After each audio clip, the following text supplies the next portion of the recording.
সৎসঙ্গ কেন্দ্র থেকে শ্রদ্ধেয় দেবপ্রসাদ ব্যানার্জি দাদাকে। জয় গুরু দাদা। জয় গুরু দাদা, জয় গুরু। পরম প্রেমময় পরম দয়াল শ্রী শ্রী ঠাকুরের রাঙারাতুল চরণে, পরমারাধ্যা জগজ্জননীর রাঙারাতুল চরণে, পরম পূজ্য পাদ শ্রী শ্রী বরদার রাঙারাতুল চরণে, বর্তমান আচার্য দেবের রাঙারাতুল চরণে তথা অবিনবাবুর রাঙারাতুল চরণে অসংখ্য কোটি প্রণাম নিবেদন করি। আজ অনলাইনে যুক্ত শ্রী শ্রী ঠাকুরের পুত পবিত্র পাঞ্জাধারী কর্মীগণ এবং অমৃত পথযাত্রী দাদা ও মায়েদের যথাযোগ্য স্থানে আমার সশ্রদ্ধ আনন্দিত জয়গুরু ও প্রণাম। পরম প্রেমময় পরম দয়াল শ্রী শ্রী ঠাকুর আমাদের জীবনের যা কিছু ব্রহ্মজ্ঞান অর্থাৎ সব বিষয় সম্বন্ধে জ্ঞান দিয়ে গেলেন। আজকে আমরা অপূর্বভাবে সুরত সাধনার কথা শুনছিলাম আর মোহিত হয়ে যাচ্ছিলাম, কারণ যে সমস্ত আলোচনা প্রায় নেই বললেই চলে, সেই জন্যে এক বিশেষ দৃষ্টিতে আমাদের প্রত্যেকের জীবনের সাধনার জন্য আমরা সৎসঙ্গে এসেছি। আমাদের বলা হয় অমৃত পথযাত্রী দাদা ও মায়েরা, অমৃতের সন্ধানে। তাই অমৃত কুম্ভের কিছুটা উনি উন্মোচন করে দিয়ে গেলেন, আমরা সকলেই সেই সুধা পান করলাম। পরম প্রেমময় শ্রী শ্রী ঠাকুরের কাছে বহু ব্যক্তি এসছেন।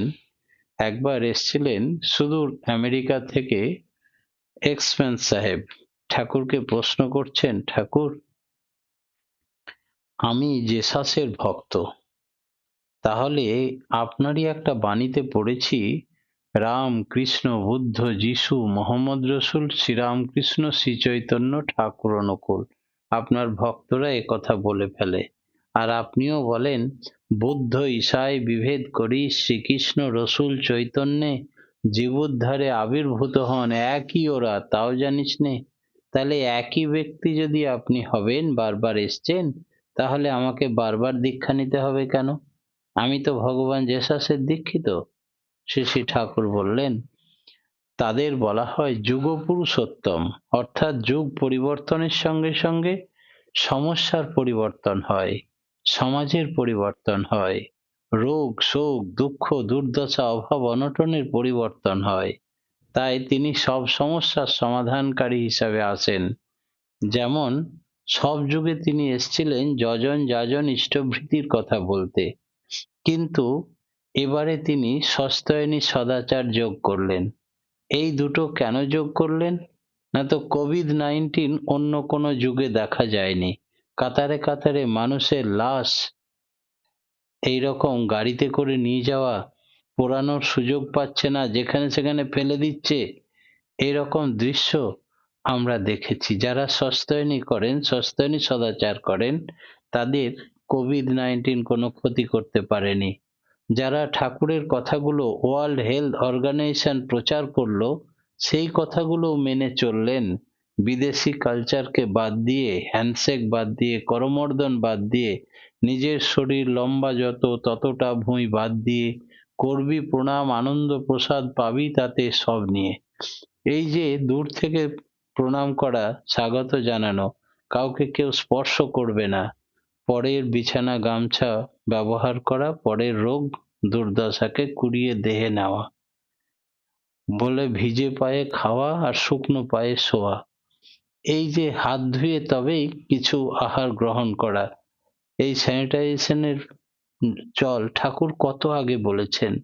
সেইগুলো সব মেনে চললো যারা, তারা বাঁচলো, যারা মানলো না তারা মারা গেল। তাই এই যুগ পুরুষোত্তম যুগ উপযোগী নাম নিয়ে আসেন।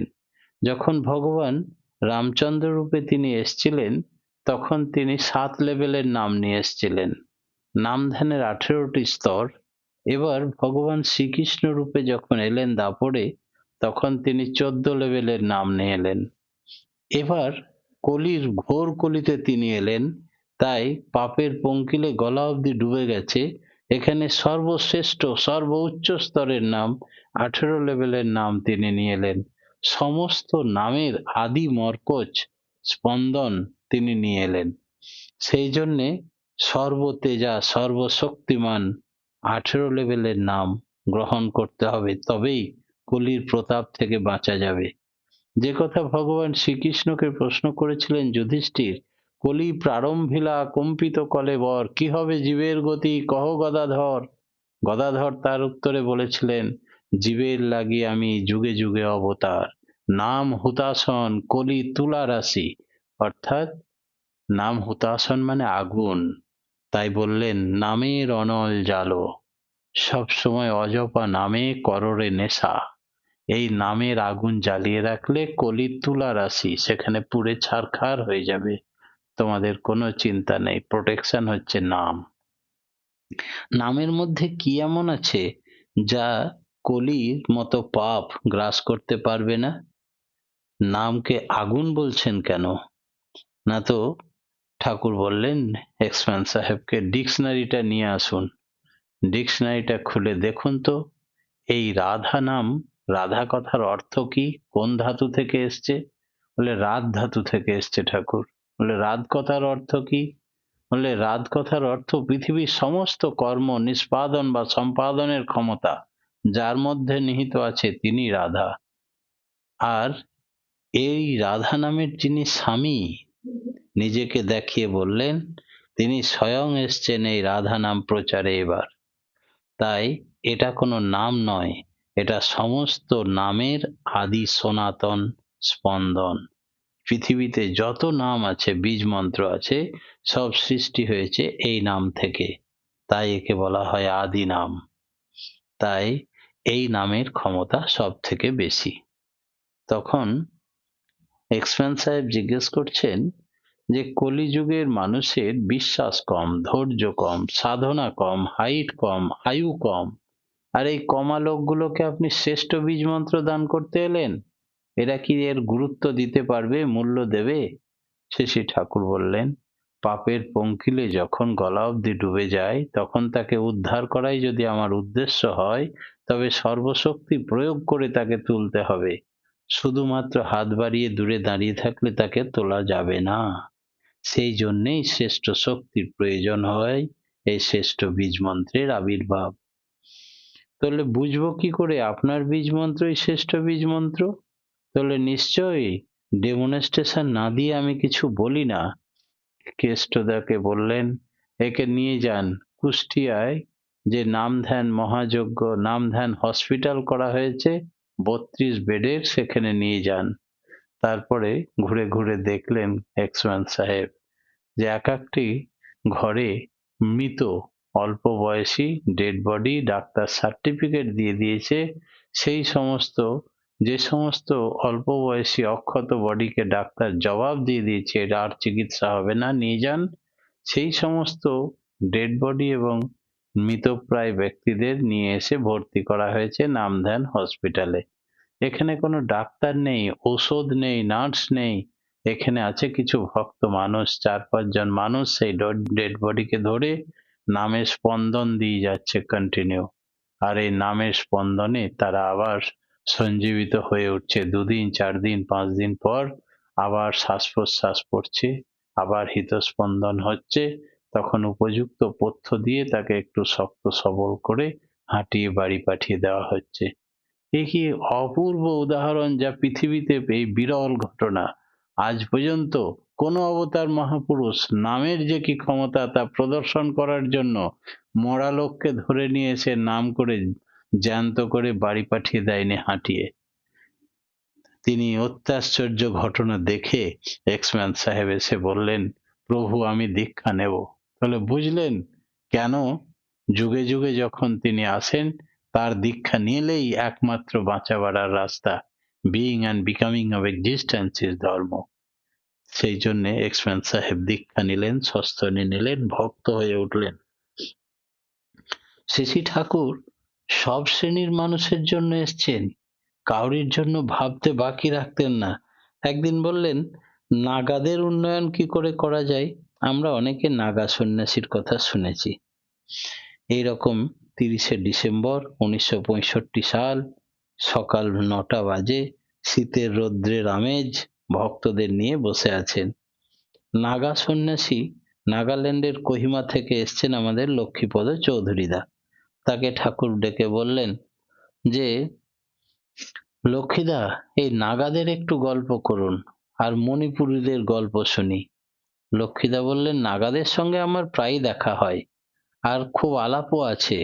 ওরা সবাই দল বেঁধে চলে, অধিকাংশই তাড়ি খায়। ওরা চলে যখন, তখন হু হু এমন শব্দ করে চলে, রান্নাঘরেই ওরা বসার ঘর বলে মনে করে।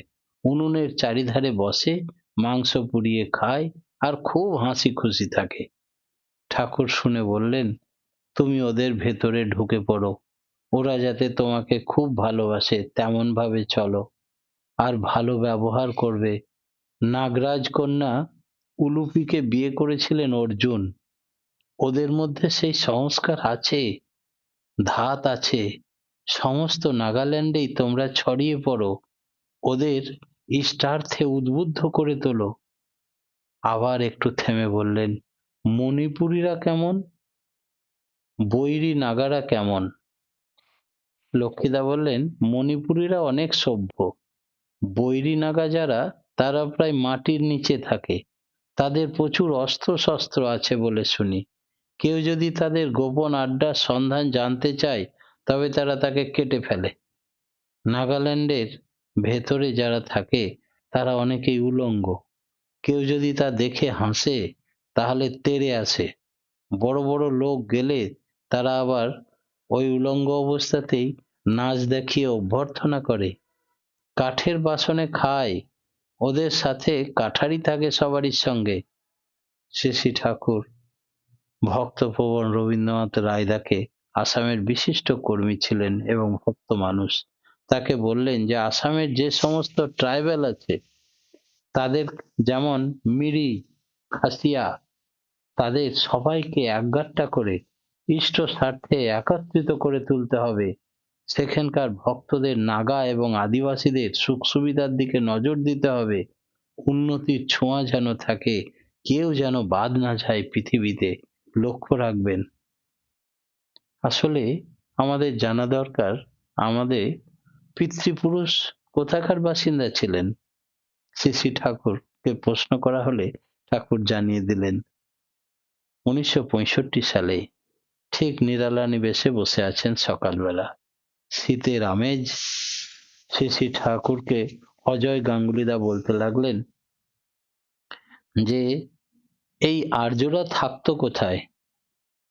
ঠাকুর বললেন, যেখানে 6 মাস দিন 6 মাস রাত নভয়া জামলয় বলে, এই নভয়া জামলয় বলে একটা জায়গা ছিল, যেখানে মেরু জ্যোতির আলো 6 মাস আলো থাকতো, আর 6 মাস অন্ধকার থাকতো।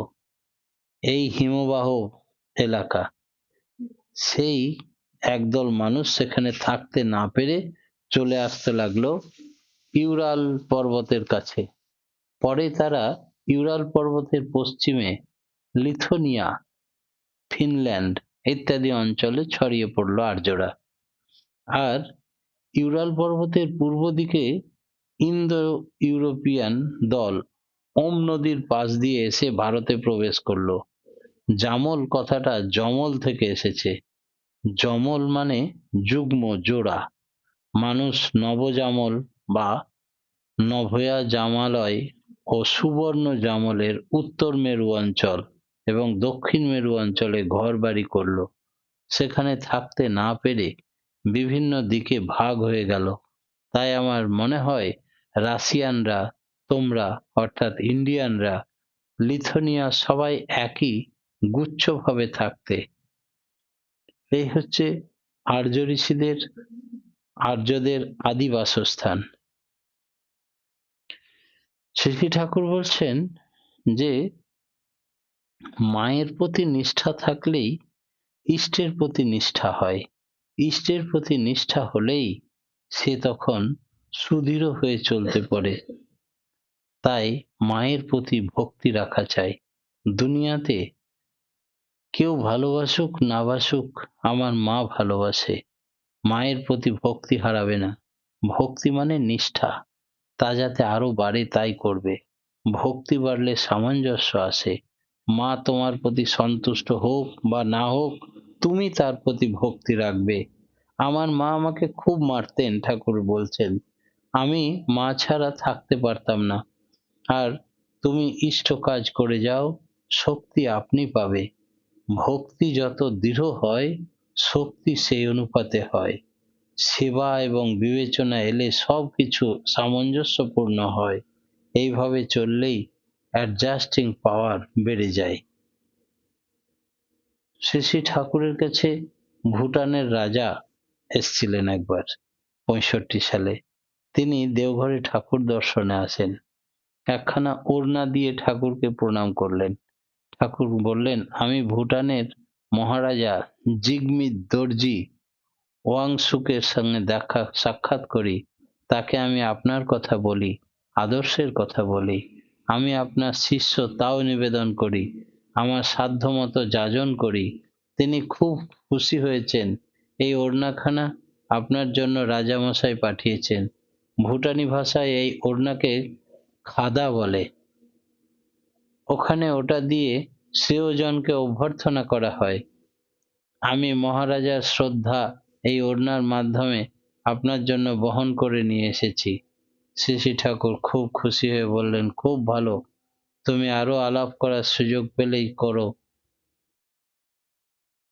শ্রী শ্রী ঠাকুর বললেন, ভালোবাসায় সব হয়। ভালোবাসায় থেকে লাভ কনকোয়ার্ড দ্য ওয়ার্ল্ড। বিশ্ব জয় করা যায়। বিশ্বাস ঘনীভূত হয়, নিষ্ঠা আসে। আর নিষ্ঠা বা নর্মাল অ্যাডহারেন্স যখনই আসে, তখনই আনুগত্য আসে। আনুগত্য এলেই আসে কৃতি সম্বেগ। কৃতি সম্বেগ এলেই সে না করেই পারে না। তখন শ্রম সুখপ্রিয়তা আসে। যতই দুঃখ কষ্ট হোক, ক্লেশ ও সুখপ্রিয়তায় তাকে আর দুঃখ মনে হয় না।